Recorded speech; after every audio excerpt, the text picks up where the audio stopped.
क्या हुआ निशा? तुम इतनी परेशान क्यों लग रही हो? नीचे भी माँ ने तुमसे कुछ पूछा था, लेकिन वहां पर भी तुम कुछ ठीक से नहीं बोल पाई, फिर ऐसे ऊपर चली आई। सब ठीक तो है ना? हाँ, सब ठीक है। बस माँ की तबीयत थोड़ी ठीक नहीं थी ना, इसीलिए थोड़ी परेशान हूँ मैं। बाकी और कोई बात नहीं है। तभी निशा का फोन बजता है। हे भगवान, भाभी का कॉल आ रहा है। मैं तो उन्हें बिना बताए ही चली आई हूँ। शायद इसीलिए कॉल कर रही होंगी। जाने दो, मैं उनसे बाद में बात कर लेती हूँ। कोई अर्जेंट है तो बात कर लो ना। अगर बाहर जाना है तो बाहर जाके बात कर लो। ठीक है, मैं अभी बात करके आती हूँ। ऐसा भी कौन था फोन पर जो ये मेरे सामने बात नहीं कर सकती थी? अरे तुम में से बिना बताए क्यों चली गई? अब बाकी घर का काम कौन करेगा? और जाते समय तुमने कुछ पैसे भी नहीं दिए। पैसे? मेरे पास पैसे नहीं थे भाभी, और जितने भी थे वो तो आपने ही निकाल लिए ना। और अब मेरे पास एक रुपया भी नहीं है। देख निशा, तेरी माँ की हालत बहुत खराब है। उन्हें अस्पताल में एडमिट करना होगा, इसीलिए जल्दी से 50,000 भेज दे। और मैं आज शाम को तेरे भैया को भेज दूंगी। तब तक सारा इंतजाम कर लेना। ये आप क्या कह रही हो भाभी? मेरे पास तो 5 रुपए भी नहीं है। फिर मैं आपको 50,000 रुपए कहाँ से दूंगी? नहीं नहीं, मैं ये नहीं कर पाऊंगी। ज्यादा नाटक मत कर।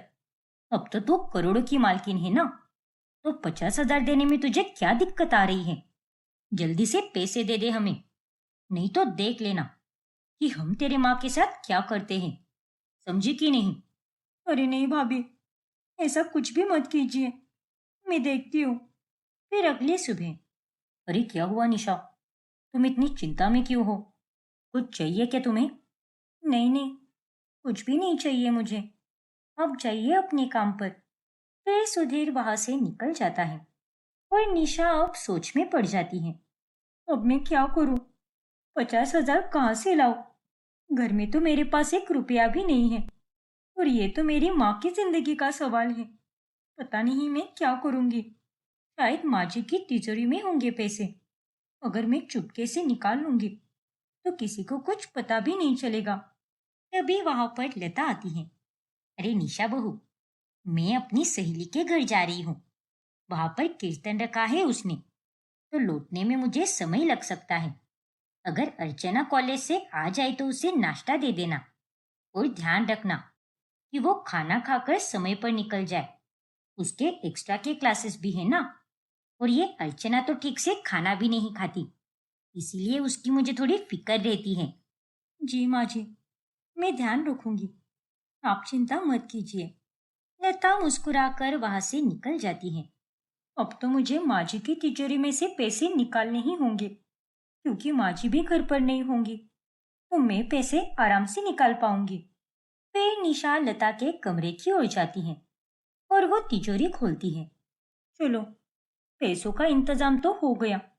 अब बस किसी तरह भैया को दे दूं, और इस बात की किसी को भनक तक नहीं लगनी चाहिए। ठीक उसी समय घर के अंदर अर्चना आती है। अरे भाभी, कहाँ पर हो आप? मैं कॉलेज से आ गई हूँ। जल्दी से मेरे लिए खाना लगा दो ना। हाँ अर्चना, अभी देती हूँ। तुम फ्रेश हो जाओ। वो मुझे एक काम है ना, तो मैं थोड़ी ही देर में आती हूँ। तभी निशा को सुरेश का फोन आता है। क्या हुआ निशा? जल्दी से घर के बाहर आओ। मैं यहाँ पर और इंतजार नहीं कर सकता। हाँ ठीक है भैया, आप रुकिए, मैं अभी लेकर आती हूँ। तेज कदमों से निशा घर के बाहर चली जाती है। तभी खिड़की पर खड़ी अर्चना सब देख लेती है।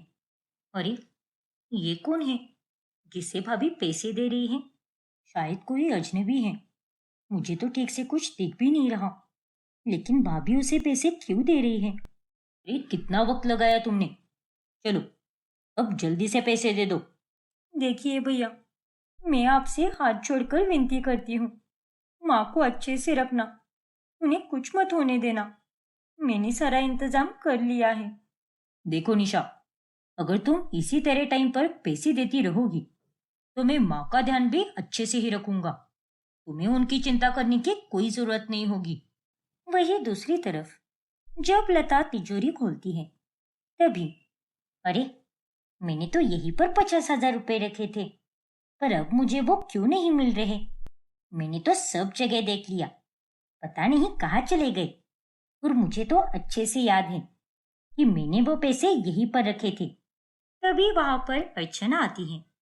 अरे मम्मी, मैंने खिड़की से भाभी को देखा, वो किसी आदमी को पैसे दे रही थी, लेकिन मैं उसका चेहरा कुछ ठीक से नहीं देख पाई। पर मैंने उन्हें उस आदमी को पैसे देते हुए देखा है। देखो अर्चना बेटा, तुमने जो भी देखा वो मुझे बता दिया, पर यह बात तुम अपने भैया से बिल्कुल मत कहना। तेरे भैया भाभी का रिश्ता खराब करने का काम मत करना।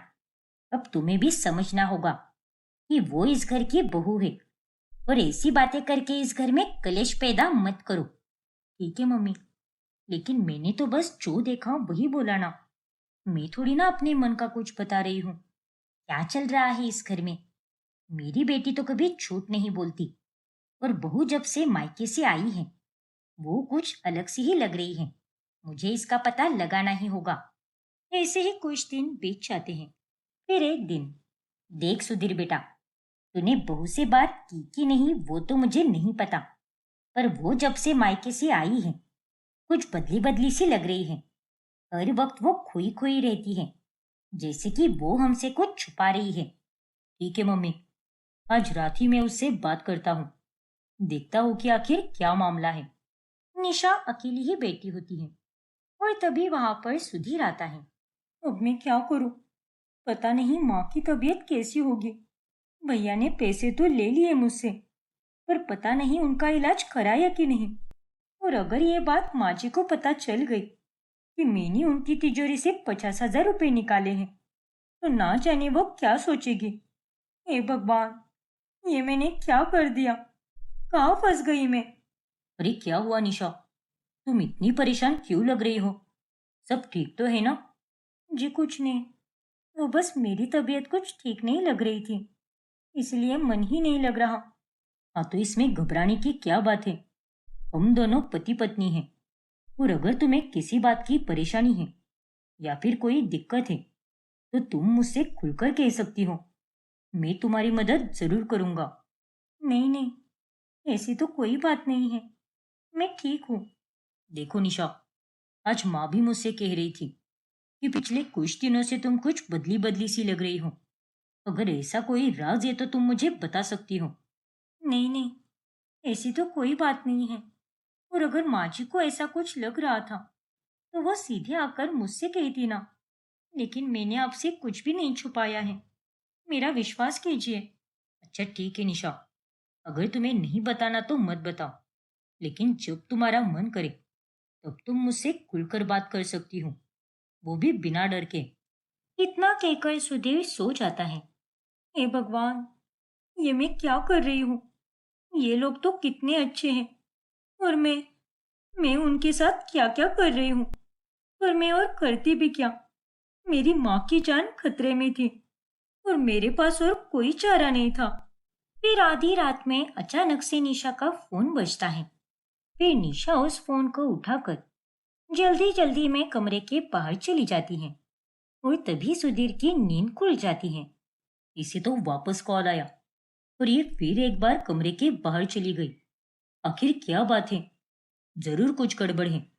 कोई तो ऐसी बात है जो ये हमसे छुपा रही है।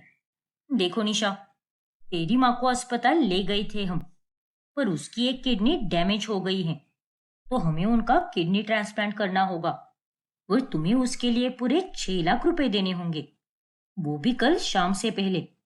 वरना हम तुम्हारी माँ की ट्रांसप्लांट नहीं करा पाएंगे, और उसकी मौत की जिम्मेदारी तुम्हारी होगी। ये आप क्या कह रही हो भाभी?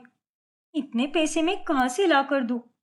6 लाख तो क्या, मेरे पास तो 1 रुपया भी नहीं है, तो मैं आपको पैसे कहाँ से दूंगी? ठीक है, अगर तू पैसे नहीं ला पाई तो उसका यही मतलब है कि तेरी माँ जिए या मरे, तुझे उससे कोई फर्क नहीं पड़ता। अरे नहीं भाभी, ऐसा कुछ भी नहीं है। अगर ऐसा नहीं है तो कल शाम से पहले पैसे यहाँ पर लेकर आना, समझी कि नहीं? इतना कहकर सुजाता फोन रख देती है, और उसकी बातें सुनकर निशा पूरी तरह हैरान रह जाती है। 6 लाख रुपए! आखिर इतने पैसों का इंतजाम मैं कहाँ से करूं?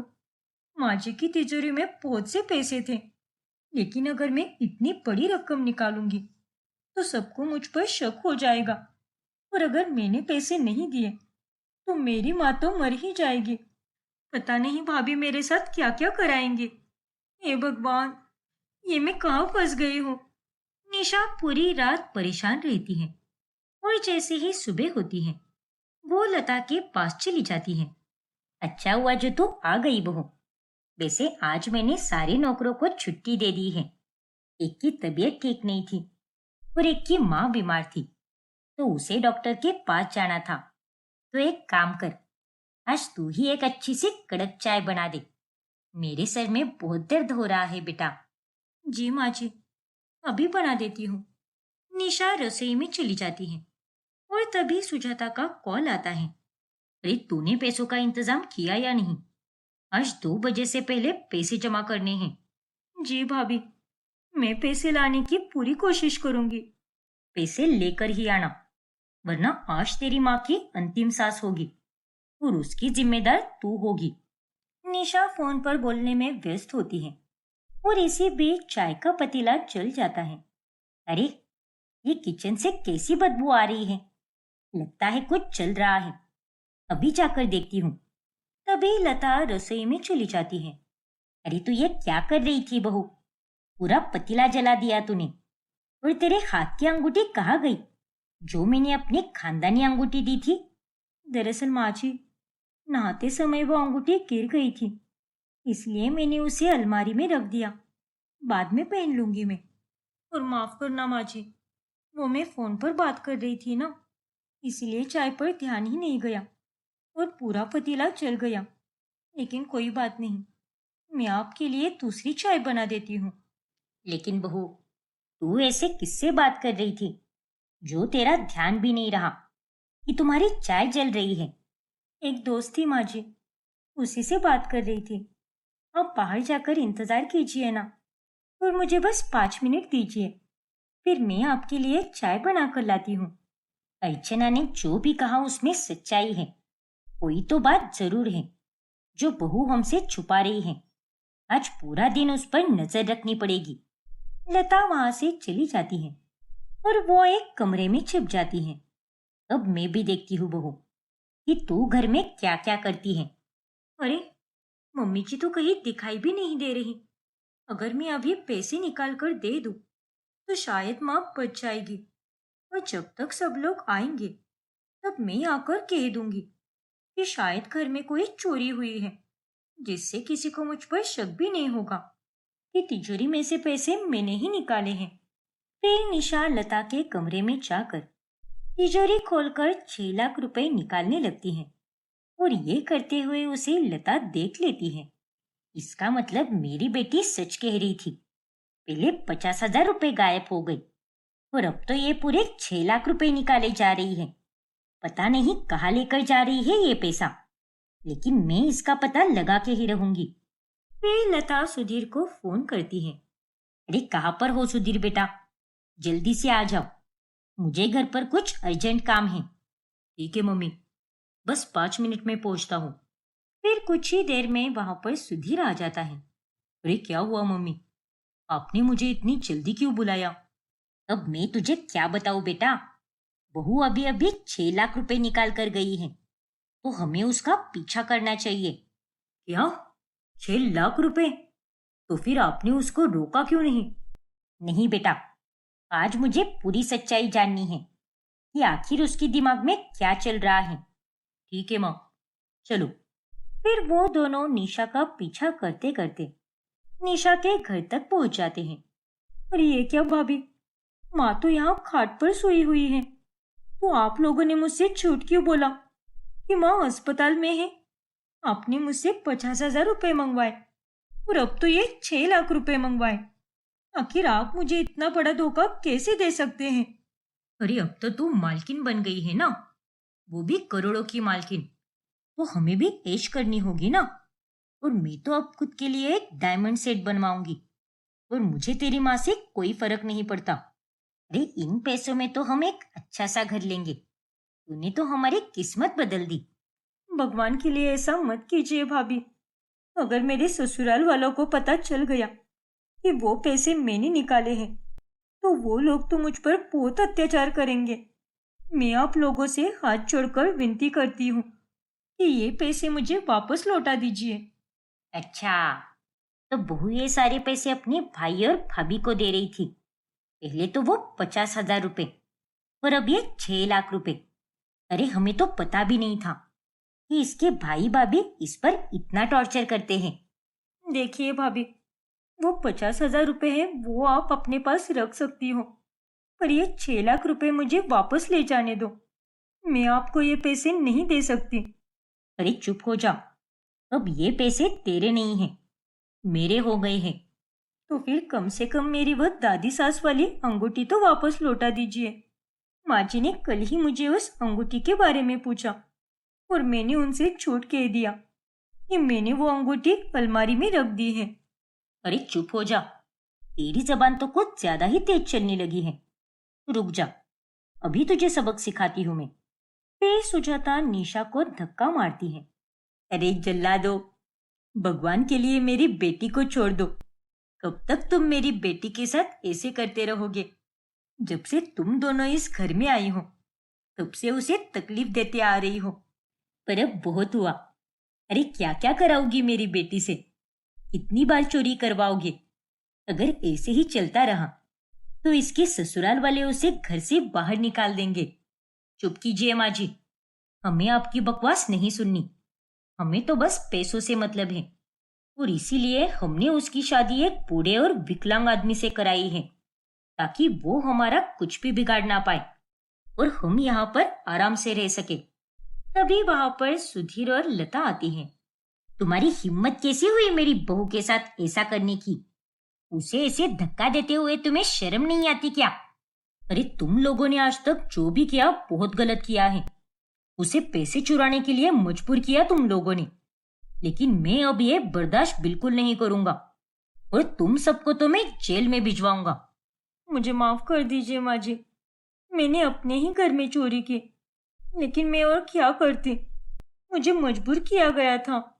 शांत हो जाओ बेटी, तुमने कुछ बुरा नहीं किया है, इसीलिए तुम्हें माफी मांगने की भी कोई जरूरत नहीं है, क्योंकि असली गलती तो इन लोगों की है जो तुम्हें ये सब करने के लिए मजबूर कर रहे थे। अगर माफी ही मांगनी है तो उन्हें मांगनी चाहिए। नहीं माँ, इसकी कोई जरूरत नहीं है। अब तो ये सभी लोग जेल में सड़ेंगे। ऐसा मत कीजिए सुधीर जी, ये मेरे भाई भाभी हैं, थोड़ी दया कीजिए इन पर।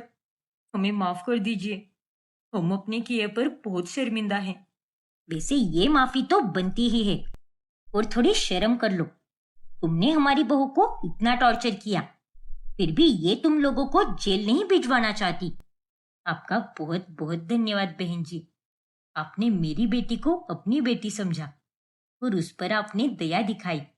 आप चिंता मत कीजिए मम्मी जी, मैं सबकी दशा देख चुका हूँ और इसीलिए आज से आप हमारे ही घर में रहोगी, क्योंकि यहाँ पर आपका रहना ठीक नहीं है। हाँ हाँ, क्यों नहीं, हमारी बहू की खुशी में ही मेरी खुशी है और आज के बाद मेरी बहू कभी भी इस घर में कदम नहीं रखेगी। चलो निशा बेटा और लीलावती बहन जी, आप भी चलिए हमारे साथ। फिर लता और सुधीर निशा और लीलावती को अपने साथ घर लेकर जाते हैं और फिर उस दिन के बाद से निशा अपने ससुराल में खुशी से रहने लगती है। देखो सोनम, तुम चिंता मत करो, मैं गाड़ी का बंदोबस्त करने की कोशिश कर रहा हूँ। गाड़ी जरूर मिल जाएगी। अरे यहाँ दिन में भी कोई गाड़ी इतनी जल्दी मिल जाए तो बहुत है, फिर रात में तो तुम क्या ही उम्मीद कर सकते हो। मेरा दर्द बहुत बढ़ते जा रहा है। ध्रुव बेटा, शायद गाड़ी नहीं मिल पाएगी। एक काम करती हूँ, मेरे घर पर मैंने एक लेप बना कर रखा है, वो लेप मोच आने पर लगाया जाता है। मैं अभी वो लेप लेकर आती हूँ। ठीक है काकी। फिर इंदिरा अपने घर से वो लेप लेकर आती है और सोनम के पैर पर लगाती है, जिसके कुछ ही देर बाद सोनम को थोड़ी राहत मिलती है। देखा ना माँ जी, आज क्या हुआ मेरे साथ। अरे आज के इस हादसे से तो अपनी सोच में कुछ बदलाव लाओ। पहाड़ों की हवा, पहाड़ों का ये और पहाड़ों का वो। अगर कल को मैं मर भी जाऊं तो आप लोग तो यही बोलोगे कि पहाड़ों की हवा के कारण मुझे स्वर्ग की प्राप्ति हो गई। क्यों? सही कहा ना मैंने? बहू, अरे ये तो कैसी बेतुकी बातें कर रही है। हाँ सोनम, अरे इतना क्यों तिलमिला रही हो? अगर समस्या आती है तो ऐसे चिड़चिड़ करने की जगह उसका समाधान ढूंढना चाहिए। अब देखो, जैसे कि मैंने ये लेप बनाकर रखा है। अब मैं भी तो पहाड़ों में ही रहती हूँ ना, तो मुझे पता है कि यहाँ पर शाम के बाद सब कुछ बंद हो जाता है। इसीलिए मैं सारा सामान पहले से ही लेकर आती हूँ। मेरे पास तो घर पर हर प्रकार की दवाइयाँ हैं और काफी सारे लेप भी बना के रखे हैं मैंने। देखा सोनम, काकी ने कैसे पहले से ही सब कुछ बना के रखा है और आज इन्हीं की वजह से तुम्हें इतनी राहत मिल पा रही है। और सोनम बेटा, अब तो तुम यहीं पे रहने वाली हो, इसीलिए तुम्हें समस्याओं को देखकर इस तरह से गुस्सा करने की जगह उनका समाधान ढूंढना चाहिए, वरना तुम्हारी तबीयत और बिगड़ती जाएगी। जी काकी जी, ठीक है। सोनम इंदिरा की बात एक कान से सुनकर दूसरे कान से निकाल देती है। फिर अगले दिन इंदिरा की बहू आशी उससे मिलने आती है। अरे तुम तो इंदिरा काकी की बहू हो ना? हाँ सोनम, मैं आशी हूँ। मैं 2 दिन के लिए अपने मायके गई थी और जब आज सुबह वापस आई तो तुम्हारे पैर में लगे चोट के बारे में पता चला। इसीलिए मैं तुरंत तुमसे मिलने चली आई। अरे वाह, कितनी प्यारी हो तुम। हमने तो एक बार भी कभी बात नहीं की, फिर भी तुम मेरे बारे में सुनकर चली आई मुझे देखने। अरे कोई बात नहीं सोनम, ये लो, ये गुलाब का छोटा सा गुलदस्ता। ये गुलाब मेरे बगीचे के गुलाब है और उनसे ही मैंने तुम्हारे लिए ये छोटा सा गुलदस्ता बनाया है। और ये गर्मा गर्म हलवा, इसे खाकर तुम्हें बहुत अच्छा लगेगा। अरे वाह, क्या बात है आशी, तुम्हारा बहुत बहुत शुक्रिया। हम दोनों साथ मिलकर खाएंगे ये हलवा। ठीक है सोनम।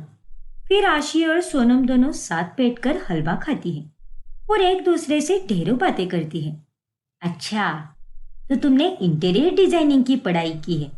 मैंने भी मास्टर्स किया है अपनी आर्ट फील्ड में। क्या? अरे मुझे तो ये लगा था कि गांव में कोई भी पढ़ा लिखा नहीं होगा, लेकिन तुम तो बहुत समझदार हो।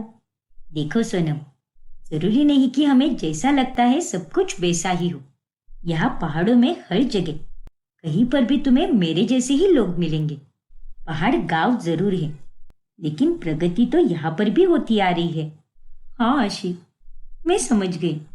और ये हलवा वाकई में बहुत स्वादिष्ट बना है। कसम से मैंने आज तक इतना अच्छा हलवा कभी नहीं खाया। अरे ये तुम क्या कह रही हो? सच में? हाँ यार। और बताओ, तुम्हारा मायका यहाँ से कितनी दूर है? आशी और सोनम की बातें कई देर तक चलती है और उसके जाने के बाद सोनम को बहुत अच्छा लगता है। क्या बात है, इस खड़ूस से चेहरे पर आज इतनी अच्छी मुस्कान। ये कैसा जादू बिछाकर चली गई आशी। लगता है इसे जीवन में पहली बार आशी जैसी इतनी अच्छी सहेली मिली है। चलो जो भी हो, जो हुआ अच्छा ही हुआ। 10 से 12 दिन बीत जाने के बाद सोनम अब अच्छे से चल फिर पाती है। ये लो सोनम, आज मैंने तुम्हारे लिए खास मार्केट के रोड से ये मोमोज लाए हैं। तुम्हें बहुत पसंद है ना? अरे जो सबसे जरूरी चीज चाहिए वही तुमने छीन ली है मुझसे। मेरा शहर, मेरा सुकून। और अब ये छोटी छोटी चीजें देकर तुम मुझे खुश करना चाह रहे हो। जाने दे बेटा, इस सड़ू को तो ये क्यों दे रहा है। ला, मुझे दे दे मोमोज, मैं ही खा लेती हूँ इन्हें आज। अरे ऐसे कैसे आप ठूस लोगी? अब जब मेरे पति ने इतने प्यार से लाया ही है तो खा लूंगी मैं। तू और तेरा ये दोगलापन कभी खत्म नहीं होगा। ये ले, और कल से जरा काम पे ध्यान दे। अब तक तूने बहुत आराम कर लिया। क्या? अरे आपको दिखाई नहीं देता क्या? अब भी मेरा पैर ठंड के कारण दर्द करता है। आखिर इतने बुजदिल कैसे हो सकती हो आप? हाँ हूं मैं बुजदिल, लेकिन तुझे कल से सारा काम करना ही होगा। ये सब तेरा नाटक है, मैं अच्छी तरह से जानती हूँ तुझे। फिर सोनम परेशान होकर रात में अपनी माँ रोमिला को कॉल करके सब कुछ बताती है। हाँ माँ, अब बस बहुत हो गया। अब मुझे यहाँ पर और नहीं रहना है। यहाँ पर मेरा दम घुट रहा है माँ, और यहाँ पर तो कोई भी नहीं है। खामोखा आ गई मैं यहाँ पर। बस दिन भर घर में ही रहना पड़ता है, कहीं जा भी नहीं सकती, और ऐसे में मेरा मन बिल्कुल नहीं लगता माँ। ऐसा मत बोल बेटा, वो तेरा ससुराल है, और ससुराल में तो रहना ही पड़ता है ना, फिर चाहे हालात कैसे भी क्यों ना हो। अरे माँ, आज तो मुझे मोच लगी है। कल को अगर पहाड़ों से मैं नीचे गिर गई और सीधा टपक गई तो? ना बाबा ना, मुझे ऐसी मौत नहीं चाहिए। अरे इससे अच्छा तो शहर है। मुझे कुछ नहीं पता माँ, मैं आ रही हूँ वहां पर। मुझसे अब ये सब सहन नहीं होता माँ। देख सोनम बेटा, बच्चों की तरह जिद मत कर।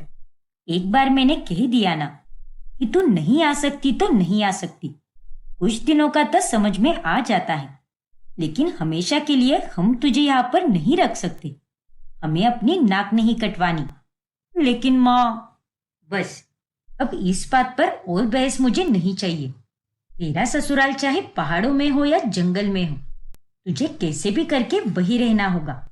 अरे अपने आप को तू वहां पर सामना करने का मौका ही नहीं देगी तो तुझे कैसे पता चलेगा कि वो जगह कैसी है। पहले दिन से ही तू वहां के बारे में कितने गलत ख्याल रखती आ रही है। इसे कैसे चलेगा बेटा? ठीक है माँ, अगर आपको मुझे नहीं बुलाना तो मत बुला। मुझे भी आपसे अब कोई बात नहीं करनी। बाय। सोनम गुस्सा होकर रोमिला का कॉल कट कर देती है, और अब वो ये बात उपासना और ध्रुव को बताती है। हाँ तो क्या गलत कहा रोमिला बहन ने? अरे कोई अपनी इज्जत क्यों गवाएगा? तुझे तो हमारी और अपने मायके वालों की इज्जत की कुछ पड़ी ही नहीं है, बस अपना ही सुख दिखता है। हाँ तो मैं मेरा सुख क्यों नहीं देखूंगी माँ जी? अब मुझे यहाँ पर और दुखी नहीं रहना है। लेकिन सोनम, हम तो अभी अभी यहाँ पर आए हैं। अच्छे से इस जगह को तो देखो, घूमो फिरो, तभी जाकर तुम्हें इस जगह से लगाव होगा। लेकिन तुम तो वो भी नहीं कर रही, बस घर में ही पड़ी रहती हो। अगर इतना ही है तो तुम ही लेकर चलो ना मुझे घूमने। क्यों? अब तुम्हारी बोलती क्यों बंद पड़ गई? जब तुम शाम में ऑफिस से आते हो तब तक तो यहाँ पर सब कुछ बंद हो जाता है। कहाँ से घूमने जाएंगे हम? और बात करते हो। ध्रुव बेटा, मैंने तुझसे 1000 बार कहा है, इसे समझाने में हमारी ही मूर्खता है। अरे इसे अपने हाल पर छोड़ दे। देख बहू, तुझे यहाँ पर रहना है तो रह, वरना चली जा यहाँ से। अब तक तेरा नाटक बहुत हो गया, और ये बेवकूफ है एक नंबर की। फिर एक रात जब सोनम खाना बनाने जाती है तो तेल को खत्म हुए देखकर वो परेशान हो जाती है। क्या कहा? तेल नहीं है? हाँ ध्रुव, अब बिना तेल के मैं सब्जी कैसे बनाऊंगी? अरे सुबह ही मैंने इससे कहा था कि मार्केट के इलाके में जाकर सामान लेकर आ, लेकिन नहीं, इसने मेरी एक नहीं सुनी। अरे इससे तो बस यहाँ पर ना रहने के कारण बताने को कह दो। ये नालायक तो उसी में माहिर है। लेकिन माँ जी, आज बाहर कुछ ज्यादा ही ठंड थी, इसीलिए मैं नहीं गई। और इतना ही था तो आप ही लेकर आती ना। आप भी तो आज इंदिरा काकी के साथ बाहर गई थी ना। मुझसे जबान मत लड़ा बहू। मैं और इंदिरा बहन आज मंदिर गए थे, जो बाजार के इलाके से काफी दूर था। देखा, अगर हम इस समय शहर में होते तो फौरन 10 मिनट के अंदर ऑनलाइन डिलीवरी के द्वारा तेल मंगवा लेती मैं। देखो सोनम, मैं कल ही राशन भरने के लिए तुम्हें पैसे दे दूंगा। एक साथ सारा राशन भर लो। एक काम कर बहू, अभी के लिए जाकर आशीष से तेल लेकर आ। क्या कहा? लेकिन माँ जी, वो हमें तेल कैसे देगी? उनके पास भी तो होना चाहिए ना उतना तेल। शहरों में लोगों के पास इतनी सुविधाएं होने के बाद भी लोग हमें एक भी चीज इतनी जल्दी नहीं देते थे। फिर यहाँ पर तो इतनी सुविधाएं भी नहीं होती है, तो फिर ऐसे में वो लोग हमारी मदद कैसे कर पाएंगे? तू ज्यादा पंचायत मत कर बहू, और जल्दी जा। मुझे इंदिरा बहन और उनकी बहू पर पूरा विश्वास है। वो लोग बहुत समझदार लोग हैं। सारी व्यवस्थाएं वो पहले ही करके रखते हैं। फिर सोनम आशी के पास जाती है और वो उससे तेल मांगती है, और आशी उसे खुशी खुशी कटोरी भरकर तेल भी देती है। शुक्रिया आशी। अरे सोनम, इसमें कैसा शुक्रिया? आओ, अब जब तुम आ ही गई हो तो खाना भी खाकर जाओ। हमने खाना लगा दिया है। आज तो तुम्हारे भैया किसी काम के सिलसिले में दूसरे गांव गए हैं और वो तो सीधे कल सुबह ही आएंगे। इसीलिए आज तो बस मैं और माँ जी ही है खाने पर। अरे नहीं आशी, पूछने के लिए बहुत शुक्रिया, लेकिन मैं इस वक्त बहुत जल्दबाजी में हूँ। हमारे घर पर तो अब तक खाना बना भी नहीं है, इसलिए मुझे जल्दी जाकर खाना बनाना है। एक काम करते हैं ना, कल तुम खाली हो तो हम दोनों बाहर चलते हैं ना, थोड़ा घूम फिर कर आएंगे। क्यों, क्या कहती हो? हाँ हाँ, क्यों नहीं, जरूर। कल मैं सारे काम जल्दी ही निपटा लूंगी, जिसके बाद हम दोनों बेफिक्र होकर घूमेंगे। ठीक है, तो फिर तय रहा। फिर अगले दिन सोनम और आशी दोनों पहाड़ों में घूमने जाती हैं और वो दोनों साथ में खूब अच्छा समय बिताती हैं। सोनम को मानो पहली बार किसी के साथ घूमकर इतना अच्छा लगता है। फिर घर लौटने पर, अरे यार, मैं दिन भर तुम्हारे साथ घूमती रही, लेकिन हम दोनों ने साथ में एक भी फोटो नहीं खींची, क्योंकि हम घूमने फिरने में इतने मगनजो हो गए थे। और ऐसे ही होना चाहिए। माना कि तस्वीरें खींचने से यादें बन जाती हैं, लेकिन यादें तो दिल में भी रहती है ना। आजकल के जमाने में हर कोई बस इधर उधर जाकर तस्वीरें खींचते रहता है और उस जगह का असली आनंद लेना भूल ही जाता है। हाँ आशी, शायद तुमने सही कहा, और इसीलिए आज मुझे इतनी खुशी मिल रही है। लेकिन ये जगह तो बस घूमने के ही लायक है, रहने लायक बिल्कुल भी नहीं है। नहीं सोनम, ऐसा नहीं है। जगह को रहने लायक हमारी सोच और वहां के लोग बनाते हैं। अगर तुम अपने मन और दिमाग में बुरी सोच ही रखोगी तो तुम सब कुछ बुरे नजरिए से ही देखोगी, तुम्हें अच्छाई दिखेगी ही नहीं। इसीलिए अपनी सोच को भी अच्छा रखना बहुत जरूरी है। खैर, बहुत देर हो चुकी है। हमारे घर वाले हमारी राह देख रहे होंगे और शाम के खाने की तैयारियां भी तो करनी है। चलो फिर मिलते हैं। हाँ अर्शी, बाय। फिर एक सुबह सोनम खुद को आईने में देखकर बहुत खुश हो जाती है। क्या बात है, मेरे चेहरे पर तो अलग ही निखार आया हुआ है। अरे ये सब मेरे प्यार के कारण ही तो हुआ है। अरे चुप रहो, सुबह सुबह ऐसे फालतू के मजाक मत किया करो मेरे साथ। ये सब यहाँ की हवा के कारण ही हुआ है। आशी सही कह रही थी, यहाँ रहकर ब्यूटी प्रोडक्ट्स इस्तेमाल करने की जरूरत ही नहीं पड़ती। यहाँ की हवा ही एक प्रकार से ब्यूटी प्रोडक्ट का काम करती है। जब मैं शहर में रहती थी तभी मैं हर 15 दिन में बीमार पड़ती थी, कभी एसिडिटी के कारण तो कभी किसी और कारण से। लेकिन यहाँ आने के बाद अब 1 महीना होने को आया है, लेकिन मैं बीमार ही नहीं पड़ी। तो इसका मतलब तुम यहाँ रहने के लिए राजी हो गई हो ना? अरे राजी होए मेरी चुट्टी, मैं तो बस बीमार नहीं हुई, लेकिन उस दिन मोच तो आ गई थी ना। ये पहाड़ वहाड़ मेरे बस की बात तो नहीं है बाबा। माँ ने मना कर दिया तो क्या हुआ, मैं जल्द ही यहाँ से चली जाऊंगी, देखना तुम। फिर एक रोज अचानक से सोनम गायब हो जाती है और वो शाम तक लौटती ही नहीं। क्या हुआ ध्रुव बेटा, तूने रोमिला बहन को फोन किया क्या? वो मायके तो नहीं चली गई?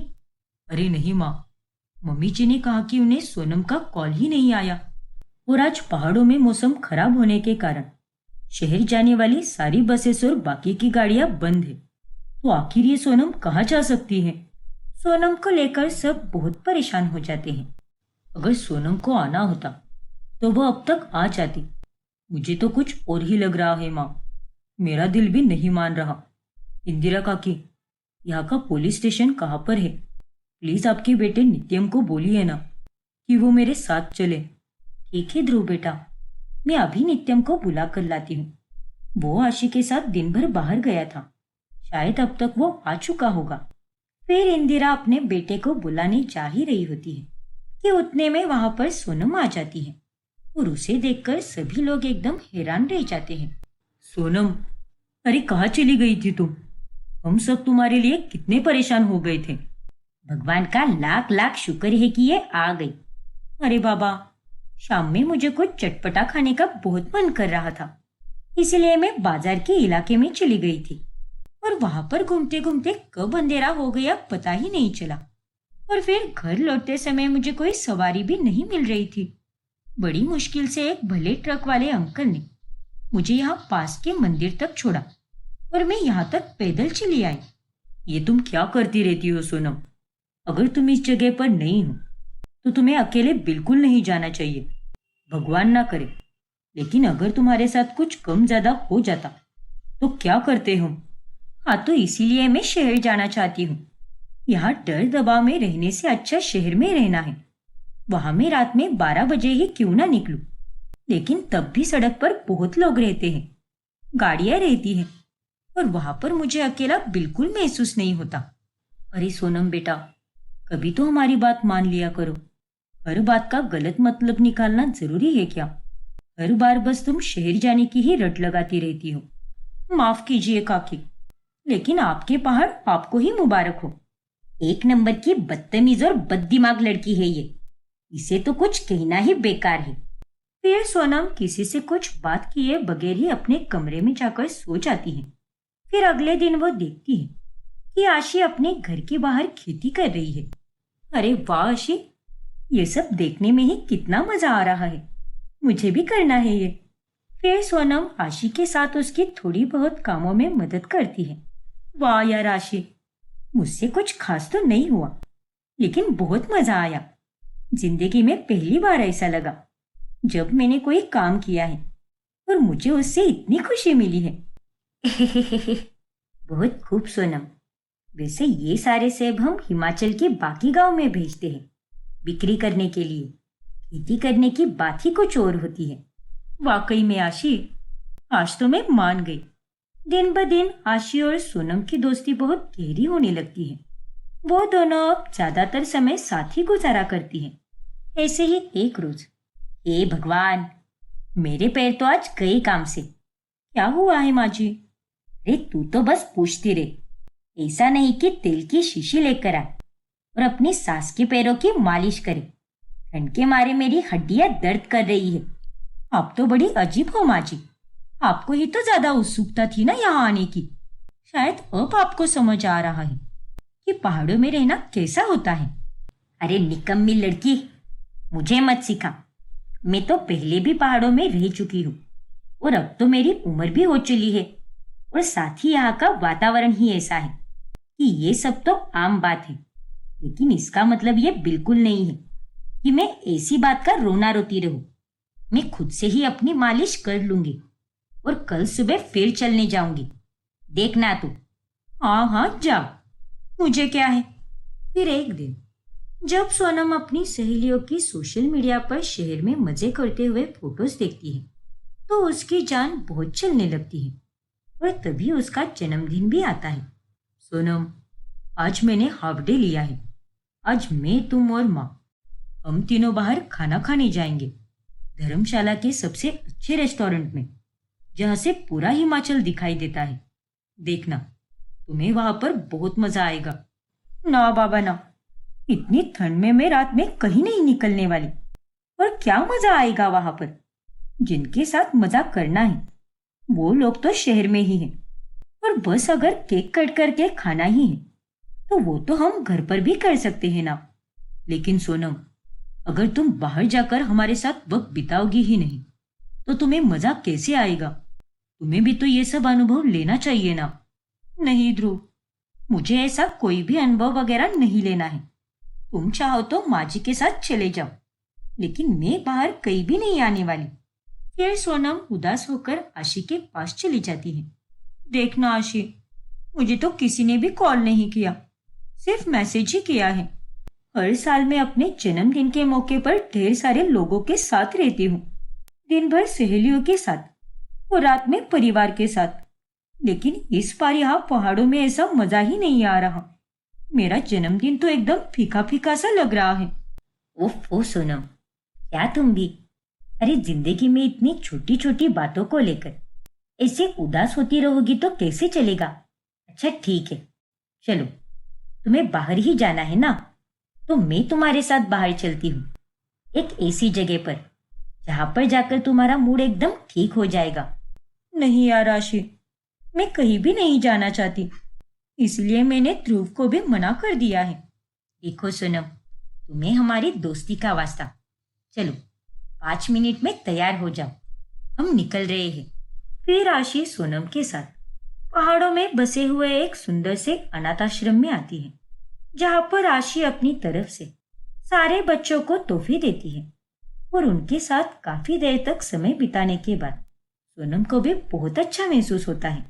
आज तुम्हारे कारण ही मुझे इतना अच्छा लग रहा है। बाकी दोस्त तो बस मुझे महंगे महंगे तोहफे देते हैं और बस थोड़ी ही देर साथ रहकर चले जाते हैं, लेकिन तुमने मुझे हर बार सुकून से मिलवाया है और आज तुम्हारी ही वजह से मैं समझ पाई हूँ कि इन बच्चों की जिंदगी कैसी होती है। ये बच्चे तो बिना परिवार के हैं, लेकिन फिर भी एक साथ मिलजुल कर एक परिवार की तरह रहते हैं। यही तो मैं तुम्हें समझाना चाहती हूँ सोनम, कि हालातों के साथ खुद को ढाल कर तो देखो, फिर अपने आप सब कुछ ठीक हो जाएगा। फिर अगले दिन अचानक से सोनम को उसकी शहर वाली सहेली का कॉल आता है। देख सोनम, मैं कुछ नहीं जानती, मेरी शादी हो रही है और तू मेरी शादी के हर एक फंक्शन में शामिल होगी। लेकिन कियारा, मैं कैसे? अरे लेकिन कुछ नहीं, तुझे आना ही होगा। फिर चाहे तो पहाड़ों में हो या कहीं और हो, मैं तेरा इंतजार करूंगी। ठीक है कियारा, मैं आ जाऊंगी। फिर सोनम ये बात ध्रुव और उपासना को बताती है और तभी कोई जरूरत नहीं है शहर जाने की। शादी के बहाने तू लंबे समय के लिए चली गई तो? ना बाबा ना, मैं सारे काम नहीं करने वाली। अरे माँ जी, मैं थोड़ी ना हमेशा के लिए जा रही हूँ। मैं तो बस शादी होने तक रुकूंगी, उसके बाद चली आऊंगी ना वापस। अरे चुप कर तू, तुझ में रातों रात इतनी अच्छाई कैसे आ गई? ये तो हो ही नहीं सकता। ध्रुव बेटा, ये झूठी और मक्कार लड़की है, इसकी बातों पर विश्वास मत कर। ये वापस लौटकर यहाँ पर नहीं आएगी। इसकी टिकट विकेट बुक करने की कोई जरूरत नहीं है। क्या माँ जी, आप भी मेरे बारे में कभी तो अच्छा सोच लिया कीजिए ना। और अगर मैं ज्यादा दिन के लिए रुक भी गई तो उसमें क्या हो जाएगा? और अगर आपसे घर के सारे काम नहीं हो रहे तो आप काम वाली लगवा लीजिए ना। क्यों, आपके पहाड़ों में काम वाली बाई तो मिलती ही होगी ना, कि उसकी भी सुविधा नहीं है यहाँ पर? देख बहू, अब तो कुछ ज्यादा ही बोल रही है। अरे माँ, अगर वो कह रही है तो मान लीजिए ना उसकी बात। और रही बात यहाँ पर काम करने की, तो मैं किसी नौकर को रख लूंगा, आप उसकी चिंता मत कीजिए। पर बेटा, रहने दो ना माँ, इस विषय पर मुझे खामोखा बहस नहीं करनी है। और सोनम, तुम कियारा की शादी के लिए जा सकती हो, मैं तुम्हारी टिकट बुक कर दूंगा। Okay Dhruv, thank you so much. Dhruv की बातें सुनकर सोनम अब बहुत खुश हो जाती है। आखिरकार मेरा इन पहाड़ों से पीछा छूटने ही वाला है। इन सबको लगता है कि मैं वापस आऊंगी, लेकिन नहीं, मैं वहां पर हमेशा के लिए जा रही हूँ। वहीं पर कोई नौकरी ढूंढ लूंगी और जरूरत पड़ी तो अकेली रह लूंगी, लेकिन यहाँ पहाड़ों में कभी वापस नहीं आऊंगी। तेल लेने गया मेरा सारा ससुराल, मुझे तो अब कोई फर्क ही नहीं पड़ता। फिर सोनम शहर चली जाती है और अपनी बेटी को देखकर रोमिला एकदम हैरान रह जाती है। अरे तू इतनी निर्लज कैसे हो सकती है? तुझे मैंने साफ साफ कहा था ना कि यहाँ पर बिल्कुल मत आना, लेकिन उसके बाद भी तू अपना ससुराल छोड़कर यहाँ पर रहने चली आई। चल निकल, अभी के अभी निकल, मैं तुझे यहाँ पर एक दिन भी नहीं रुकने दूंगी। अरे माँ, ये आप कैसी बातें कर रही हो? पहले ठीक से मेरी बात सुन तो लो। मैं यहाँ पर हमेशा के लिए रहने नहीं आई हूँ, बल्कि सिर्फ कुछ ही दिनों के लिए आई हूँ।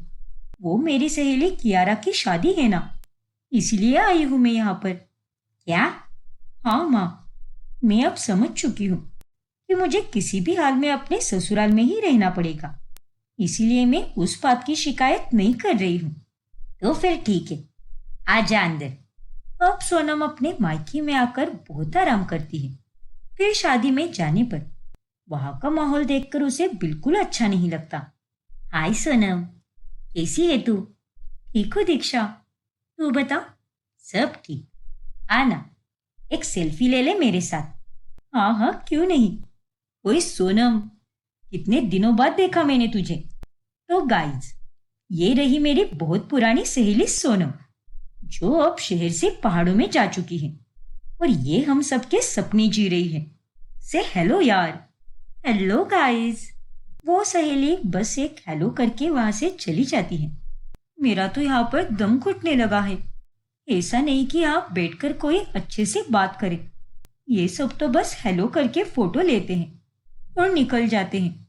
इतनी भीड़ है यहाँ पर, और यहाँ पे मैं सबको जानती भी हूँ, लेकिन उसके बाद भी मुझे यहाँ पर कितना अकेलापन लग रहा है।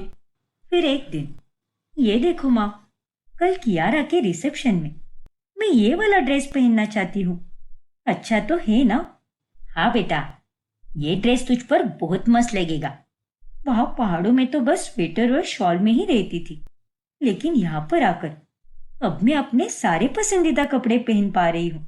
पता नहीं क्यों, लेकिन मुझे तो वहां की जिंदगी बिल्कुल पसंद नहीं आई। अरे बेअक्ल लड़की, लोग तड़पते हैं वहां पर जाने के लिए, क्योंकि असली सुकून तो वहीं पर मिलता है। और एक तू है जो तुझे यहाँ पर शोर वाली जिंदगी पसंद है। एक नंबर की नमूनी है तू। सोनम को अब धीरे धीरे शहर में रहते हुए पहाड़ों की याद सताने लगती है। एक दिन ध्रुव फोन पर उसे एक वीडियो भेजता है, जिसमें वहां पर आस पड़ोस के सभी लोग साथ मिलकर बैठे हुए होते हैं और मजे से आलव जलाकर बातें कर रहे होते हैं। इन सबको साथ देखकर कितना अच्छा लग रहा है।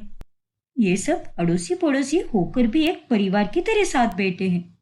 ओ तेरी, ध्रुव ने तो मुझे ये बर्फबारी की वीडियो भी भेजी है। शिट यार, मैंने साल की पहली बर्फबारी भी मिस कर दी। फिर अगले दिन अचानक से पड़ोसन आकर सोनम और रोमिला से झगड़ने लगती है। अरे अगर तुम लोग बाहर गए तो उससे मुझे क्या लेना देना? देखिए साक्षी बहन, आप कुछ ज्यादा ही बोल रही है। अरे क्या हुआ माँ? ये साक्षी आंटी इतनी चिल्ला क्यों रही है? तुझे याद है ना सोनम, 2 दिन पहले तूने एक ड्रेस ऑर्डर किया था। हाँ तो? वो ड्रेस आज दोपहर को आया और तब हम घर पर नहीं थे, तो डिलीवरी वाले आदमी ने वो ड्रेस इन्हें दे दिया। इसीलिए ये हम पर चिल्ला रही है, क्योंकि इनकी नींद खराब हो गई। हाँ तो क्या गलत किया मैंने?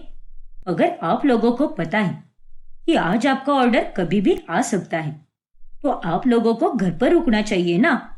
एक तो मुश्किल से आंख लगती है, और ऊपर से आपके इस पार्सल ने हमारी नींद की वाट लगा दी। ये लो, रख लो अपना सड़ा हुआ पार्सल। देखिए आंटी, आप उम्र में मुझसे बड़ी हैं, इसलिए आपकी इज्जत कर रही हूँ, वरना अगर आपकी जगह पर कोई और होता तो अब तक मैं उसके गाल पर पूरे भारत का नक्शा छपवा देती। आइंदा से ऐसा बिल्कुल नहीं होगा, और अब के लिए माफ कर दीजिए। शहरी लोगों के ये हाव भाव देखकर सोनम को अब बहुत गुस्सा आने लगता है। एक ये शहरी लोग हैं और एक वहां पर मेरे पहाड़ों के लोग हैं। वहां पर तो अनजान भी लोग अपने लगते हैं, और ये लोग तो पड़ोसी होकर भी अनजानों की तरह पेश आते हैं। तभी सोनम को आशिक का वीडियो कॉल आता है। क्या यार सोनम, तू तो शहर जाकर हमें भूल ही गई। ऐसी बात नहीं है आशिक, मैं तो शादी के तामझाम में ही व्यस्त थी। अब कल ही रिसेप्शन है, उसके बाद जाकर ही मैं थोड़ा आराम कर पाऊंगी। चलो बढ़िया है, मैंने तुम्हारे लिए ये ड्रेस और नई शॉल लाई है। मैं अपने मायके गई थी ना, तो वहीं से लेकर आई हूँ। क्या बात है आशी, अरे तुम में कोई बुराई है भी या नहीं? कोई इतना अच्छा कैसे हो सकता है यार? ऐसा कुछ भी नहीं है आशी। वैसे तुम कब आ रही हो? अब तो शादी भी हो गई है ना, तो जल्दी से रिसेप्शन निपटा कर आ जाओ। हाँ बाबा, बस रिसेप्शन के कुछ दिन बाद थोड़ा आराम करूंगी और आ जाऊंगी वहां पर। सोनम का आशी का कॉल करना बहुत अच्छा लगता है। मैं जब पहाड़ों में गई थी तब मुझे किसी भी शहर की सहेली ने कॉल भी नहीं किया, लेकिन ये आशी, इसके साथ मैं इतना कम वक्त बिताने के बाद भी इसकी और मेरी दोस्ती कितनी अच्छी और गहरी हो गई है। इसने तो मुझे खुद से हालचाल पूछने के लिए कॉल किया और साथ ही मेरे लिए ड्रेस और शॉल भी लाई। अब धीरे धीरे मुझे समझ आ रहा है कि शहर में तो सब सोशल मीडिया वाली जिंदगी जी रहे हैं, लेकिन असली जिंदगी तो पहाड़ों में है, जहाँ पर कोई इंटरनेट या सोशल मीडिया नहीं है, बस लोग और वहाँ का अपनापन है। अब सोनम को एहसास हो जाता है कि उसे पहाड़ों से लगाव हो चुका है। फिर वो तुरंत फ्लाइट में बैठकर पहाड़ों में वापस लौट आती है, और उसे इस तरह अचानक से देखकर सबके चेहरे खुशी से खिल उठते हैं। मुझे माफ कर दीजिए आप सब। मैंने आप सबको बहुत गलत समझा। लेकिन शहर में जाने के बाद इन खूबसूरत पहाड़ों से दूर रहने पर मुझे यहाँ के लोगों का और यहाँ पर रहने की अहमियत का महसूस हुआ। शहर में तो लोग बस भागदौड़ और दिखावा करते हैं, लेकिन यहाँ पहाड़ों में तो अपनापन है और इसी अपनेपन में सुकून है। और अब मैं इन पहाड़ों को छोड़कर और कहीं नहीं जाऊंगी। चलो, देर से आए पर दुरुस्त आए। लेकिन माची, इसमें सबसे ज्यादा श्रेय आशी को जाता है।